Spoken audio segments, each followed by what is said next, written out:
o presidente Mao lançou a Revolução Cultural, um meio de purgar a burguesia, o capitalista e os elementos tradicionais da sociedade chinesa. Apesar do impacto dramático da Revolução Cultural na China, hoje focaremos apenas em um de seus efeitos em uma região, o Massacre de Guangxi. Este massacre, em particular, foi notado por casos extremos de canibalismo, não feito por desespero para sobreviver, mas por uma exibição distorcida de poder sobre os mortos.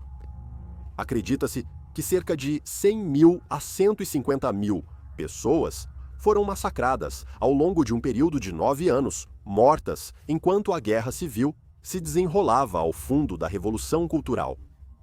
Talvez seja útil começar com uma breve descrição da Revolução Cultural. Simplificando, a Revolução foi o mecanismo pelo qual o presidente Mao pôde reafirmar o controle sobre o Partido Comunista. Os fracassos do grande salto adiante de Mao o fizeram ser marginalizado pelo partido. Mas com a Revolução Cultural, Mao procurou energizar o apoio em massa para ele como um meio de lidar com os elementos dentro do Partido Comunista que desejavam levar o país em uma direção diferente. A Revolução foi vista como forma de eliminar a burguesia que havia infiltrado e corrompido os objetivos comunistas no partido.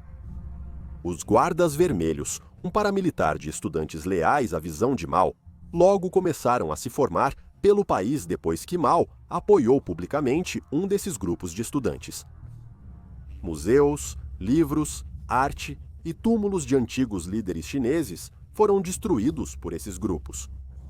O objetivo era purgar essas obras e ideias da consciência dos comunistas chineses para que o país pudesse crescer novamente, desvinculado de seu passado. Também serviu como ferramenta de opressão contra os inimigos de Mao. Muitos seriam chamados de burgueses por suas roupas, seu trabalho ou até mesmo suas opiniões. A Guarda Vermelha frequentemente visava proprietários de terras e agricultores ricos. Suspeitos de mentalidade capitalista ou contra-revolucionária seriam alvo de massacre.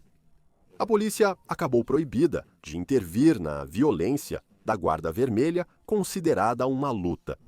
O linchamento e assassinato de professores, intelectuais e opositores políticos de Mao se tornaram comuns. O massacre de Guangxi ilustra bem exemplos dessa violência e seus extremos. A região de Guangxi era liderada por Wei Guoqin desde 1954. Quando a Revolução Cultural chegou à região em 1967, tornou-se palco de algumas das piores violências do período. Depois de tanto tempo no poder, um dos oponentes políticos de Wei, Wu Qinan, procurou usar a emergente Guarda Vermelha como meio de assumir o controle da região.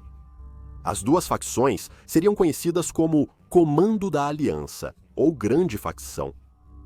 Este comando era liderado por Wei, e a outra facção era conhecida como a Pequena Facção, liderada por Wu. Milícias foram formadas, com cada lado disputando o controle. A Grande Facção contava com o apoio das unidades militares locais. Escaramuças entre os dois lados escalaram, com a Pequena Facção em falência recorrendo ao sequestro de remessas armadas destinadas à Guerra do Vietnã para tentar obter alguma paridade em seu armamento. Essa escalada resultou em Mao emprestando seu apoio à Grande Facção, seguido de uma declaração severa de que quaisquer ações rebeldes futuras seriam severamente punidas. No final, Wei conseguiu ganhar controle da região, mas o que se seguiu foi um reinado de terror onde centenas de milhares de pessoas foram mortas. Foi durante o massacre desses contra-revolucionários que as coisas escalaram ainda mais, ao ponto de o canibalismo ser usado como uma ferramenta de terror e um teste de lealdade. No condado de Wushuang, em janeiro de 1968, confrontos entre grandes e pequenas facções evoluíram de escaramuças para mortes cada vez mais frequentes.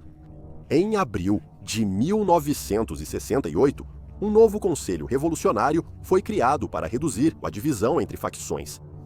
No entanto, Os papéis de destaque decentes deveriam ser ocupados por membros da grande facção que estavam muito ansiosos para destruir a pequena facção de uma vez por todas. Em maio de 1968, uma série de ataques coordenados foram lançados contra os redutos da pequena facção, levando a uma derrota dos membros da pequena facção derrotada. Nas 6 semanas seguintes, o canibalismo foi usado contra os rebeldes derrotados. Centenas de líderes rebeldes foram executados e muitos corpos canibalizados. A maioria das evidências disso está em um relatório oficial sobre os massacres em Guangxi. Esses relatórios foram feitos pelo governo chinês nos anos 80. Além disso, há a pesquisa do autor dissidente chinês, Zhang Yi, conforme publicado em seu livro O Memorial Escarlate. Um relatório de 1987 relata que 64 vítimas foram canibalizadas e 56 tiveram coração e fígado removidos e consumidos, aparentemente por benefício medicinal. Dos 64, 18 foram completamente consumidos, 13 tiveram seus genitais removidos e comidos, e um foi decapitado. Entende-se que 7 das vítimas tiveram partes de seu corpo removidas e foram consumidas enquanto ainda estavam vivas. Os motivos do canibalismo parecem ter sido 2. Primeiramente, isso serviu como um teste de lealdade. Muitos envolvidos no canibalismo eram líderes partidários locais, não só revolucionários culturais. Frequentemente, várias pessoas participavam do canibalismo de uma só pessoa. Corações e fígados parecem ter sido os preferidos, semelhante à crença em algumas culturas chinesas de que consumir partes de animais trará algum benefício. Em um exemplo particularmente sombrio, cerca de 70 estudantes assassinaram e canibalizaram um de seus professores. Os alunos mostraram lealdade ao comer carne diante dos principais do Conselho Revolucionário. Em segundo lugar, foi um ato simbólico e culturalmente importante de derrotar o inimigo. Existem exemplos de membros da pequena facção derrotada sendo desmembrados e esfolados, uma prática semelhante à tortura de Ling Chi. Esse processo indicaria que o corpo não está inteiro, algo essencial na filosofia confucionista e que deveria ser rejeitado pela Revolução Cultural. Uma exibição teatral e pública do desmembramento de um líder de uma pequena facção chamado Zhao Yan foi realizada, com sua esposa grávida sendo questionada: isso é a coxa do seu marido? Isso é a cabeça do seu marido? Ele era uma pessoa ruim? Em um momento de revolução caótica e violência extrema, o canibalismo foi o próximo passo nas ações tomadas para eviscerar completamente o inimigo, mas foi feito de uma maneira para fazer um espetáculo de rejeição às antigas normas e aceitação das novas. Mesmo assim, o canibalismo refletiu antigos mitos chineses, de inimigos derrotados sendo consumidos pelos vencedores. Existem instâncias de chamados banquetes de carne, onde lealdade, ritual e medo foram usados com grande efeito.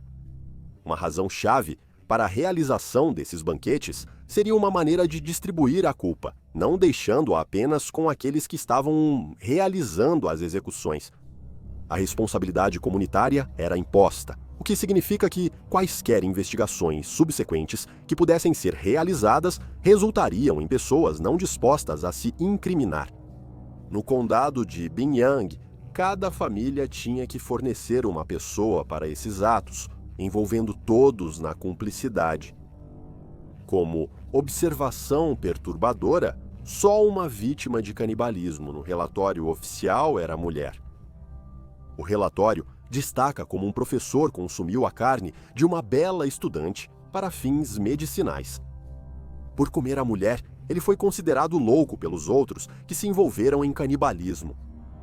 A carne masculina era considerada mais benéfica, enquanto a feminina era tida como inedível, pois não traria virilidade ou poder ao consumidor. Às vezes, a violência era usada para resolver queixas. Um exemplo mencionado no relatório oficial é o de um ramo de uma família massacrando outro ramo.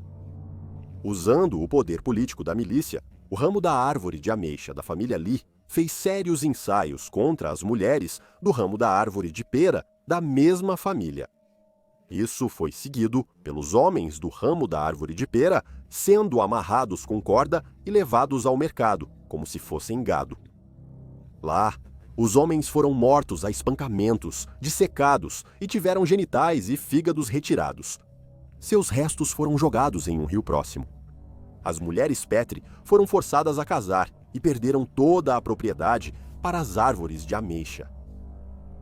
A maior parte da violência não só era realizada contra aqueles suspeitos de crimes, mas também era realizada com maior fervor por aqueles suspeitos de tais crimes, como uma forma de provar a lealdade àqueles que realizavam a revolução cultural. Aqueles à beira da burguesia ou supostamente envolvidos em comportamentos contra-revolucionários se envolveriam entusiasticamente na violência, temendo que pudessem acabar sendo alvo das milícias. Da mesma forma, jovens em sua adolescência realizavam violência de maneira entusiasmada. Uma mulher de 18 anos ganhou notoriedade por seu envolvimento apaixonado com a violência. Ela ficou conhecida por mutilar os genitais de suas vítimas masculinas, atos que a levaram a vice-chefe do Conselho Revolucionário de seu condado. É importante reafirmar que o canibalismo ocorreu só por 6 semanas e a maioria das vítimas não foi canibalizada. A maioria das vítimas sofreu espancamentos em grupo, eviscerações, decapitações e outros métodos de execução.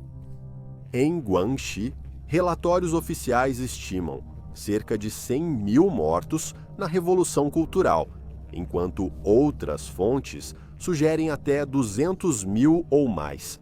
Em 1968, Mao ordenou que seus guardas vermelhos parassem a violência e se concentrassem no trabalho no campo. A ideia era permitir que os jovens membros experimentassem a vida na China rural, e isso redirecionou, em grande parte, as energias dos grupos e evitou grande parte da violência generalizada. Durante a Revolução Cultural, Mao procurou polarizar a boa e a má moralidade sob uma moralidade aceita de forma abrangente. Essa posição não deveria ser questionada. A dificuldade era que as definições do inimigo não eram uniformes e variavam de região para região, assim como a forma de execução e rejeição do inimigo. Em algumas regiões, vítimas da Revolução Cultural eram queimadas vivas ou espancadas lentamente até a morte por grupos. Em Guangxi, uma área remota, pobre e rural, as queixas foram expostas e dezenas de milhares foram massacradas. Mas o fato de a violência ter descambado para o canibalismo não foi único. Relatou-se que havia outras 2 regiões, sul de Henan e oeste de Henan. Acredita-se que o canibalismo também ocorreu nessas regiões, embora nenhum relatório oficial pareça ter sido produzido e, portanto, faltam informações sobre o assunto.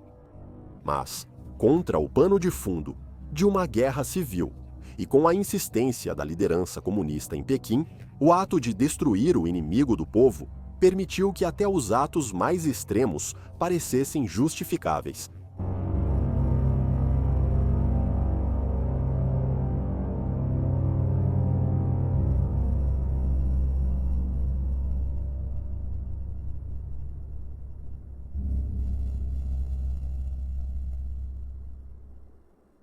Obrigado